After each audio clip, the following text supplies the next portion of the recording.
오늘 이재명 대통령이 G7 정상회의 참석차 캐나다로 출국을 하는데요. 다자 외교가 첫 데뷔전이라서 좀 쉽지 않은 상황인데, 뭐 일단 대통령실에서 발표한 걸로 보자면 한미, 한일 정상회의를 거기서도 좀 이제 조율해서 할 수 있다라는 얘기가 있습니다.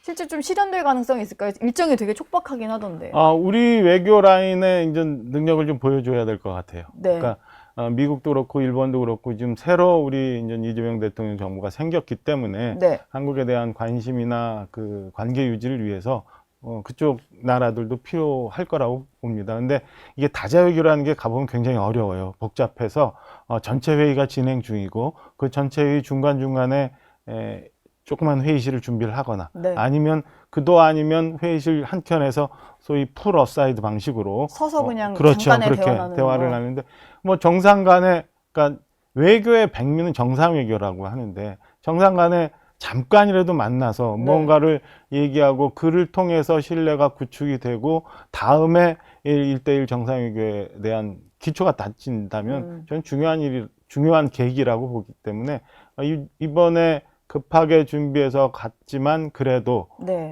다자 이 G7 정상회담 사이사이에 네. 한미 한일 정상회담 정도는 좀 이루어져서 향후 정상적인 전 1대1 정상 외교를 위한 기초가 좀 다져졌으면 하는 바람입니다. 그래야 아까 말씀드린 것처럼 예. 우리 위기 상황인 국가도 국민들도 좀 편해질 수 있는 거니까요. 네. 어쨌든 정상 외교가 다시 좀 복원이 되는 날이니까 그건 좀 의미가 있고 한번 지켜봐야 될 것 같습니다.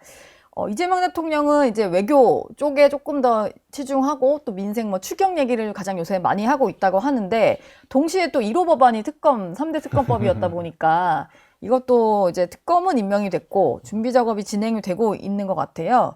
근데 이게 진행이 되다 보면 사실 네. 이게 모든 수사가 전 정부를 향해 있다 보니까 국민의힘 관련된 이제 국민의힘 의원들도 좀 여기에 있어서는 자유롭지 못하실 것 같다는 생각이 좀 들어요. 그런 면도 좀 있죠.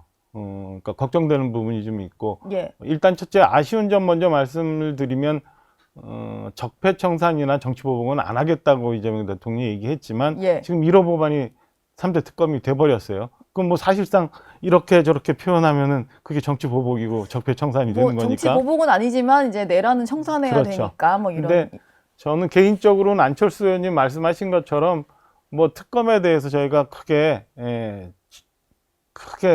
불합리하게 저항할 일은 아니고 네.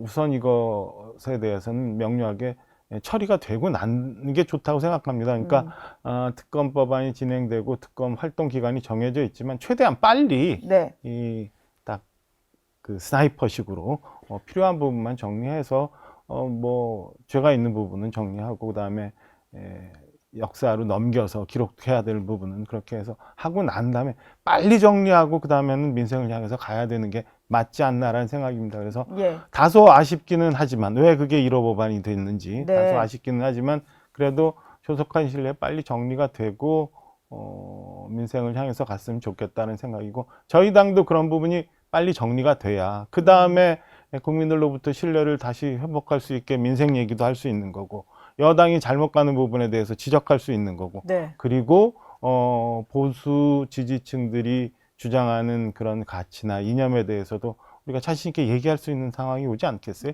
그런 면에서 서로 간에 조금씩 조율할 부분들이 있다고 생각합니다. 예.